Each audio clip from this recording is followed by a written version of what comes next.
আসসালামু আলাইকুম, সবাইকে শুভেচ্ছা জানাচ্ছি আমি আমার আজকের রেসিপিতে। আজকে আমি গরুর মাংসের ঝুরা দিয়ে খুবই সহজ এবং মজার একটি পিঠার রেসিপি আপনাদের সাথে শেয়ার করব। যেহেতু কিছুদিন আগে কোরবানি ঈদ চলে গেল, তো কোরবানি ঈদের পরপরই কিন্তু সবার বাসায় এরকম ঝুরা মাংস থেকে থাকে। তো এই ঝুরার মাংসটা দিয়ে আজকে পিঠাটা বানাবো। তো আমি এখানে ঝুরা মাংসটাকে আমি একটু পেঁয়াজ আর কাঁচামরিচ দিয়ে একটু ভুনা করে নিয়েছি, আর নামানোর আগে এর মধ্যে সামান্য একটু গোলমরিচ গুঁড়া দিয়ে নামিয়ে নিয়েছি। আর এখানে আমি একটা চালের রুটি বানিয়ে নিয়েছি। তো রুটিটা কিন্তু খুব বেশি মোটাও হবে না, আবার খুব বেশি পাতলাও হবে না। আমরা বাসায় যেরকম রুটি খাই, তো সেরকম একটা রুটি, মিডিয়াম সাইজের একটা রুটি বানিয়ে নিয়েছি।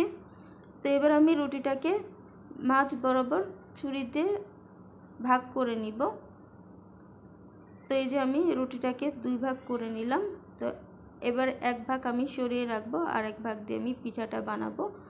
তো আমি কি পিঠা বানাবো তো সেটা আপনারা এতক্ষণে বুঝতে পেরেছেন।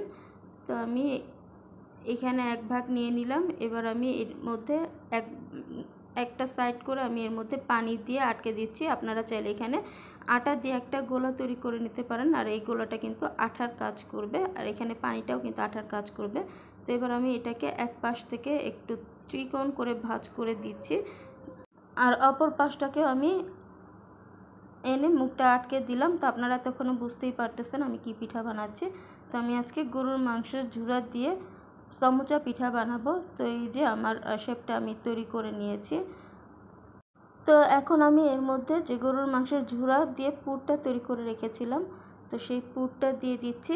তো আমি এখানে একটু বেশি করেই পুর দিব, পুরটা আপনারা কম বা বেশিও দিতে পারেন।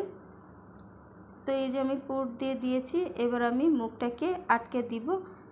তো এখানে আমি একটু পানি দিয়ে 4-5টার মধ্যে পানি লাগিয়ে দিলাম। এবার আমি চেপে চেপে মুখটাকে আটকে দিচ্ছি।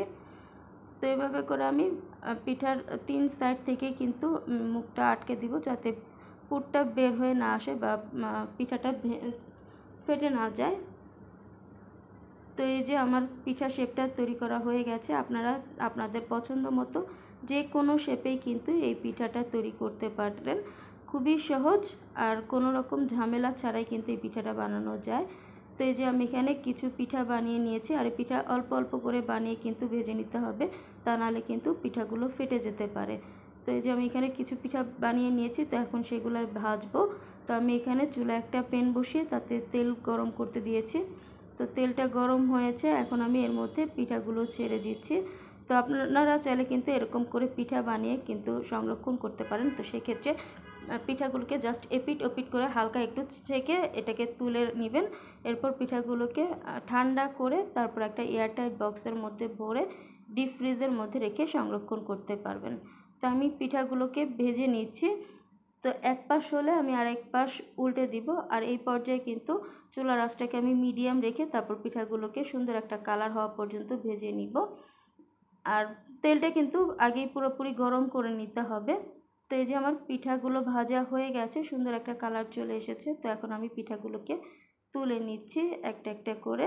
তো পিঠাগুলোকে তুলে আমি একটা টিস্যু পেপারের উপরে রাখতেছি, যাতে করে যে এক্সট্রা তেলটা থাকে তো সেই তেলটা যেন শুষে নেয়। এভাবে করে আমি বাকি পিঠাগুলো ভেজে নিব।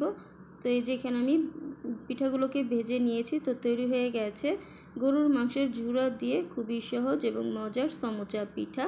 আর এই পিঠাগুলো যদি বাসায় তৈরি করাই থাকে, তাহলে কিন্তু যে কোনো সময় অতিথি আসলে অতিথি আপ্যায়নে কিন্তু ভেজে দেওয়া যায়। আবার চাইলে আপনারা বিকেলের নাস্তা হিসেবেও কিন্তু এই পিঠাটা খেতে পারেন। খুবই সহজ এবং মজার একটি পিঠার রেসিপি আপনাদের সাথে শেয়ার করলাম।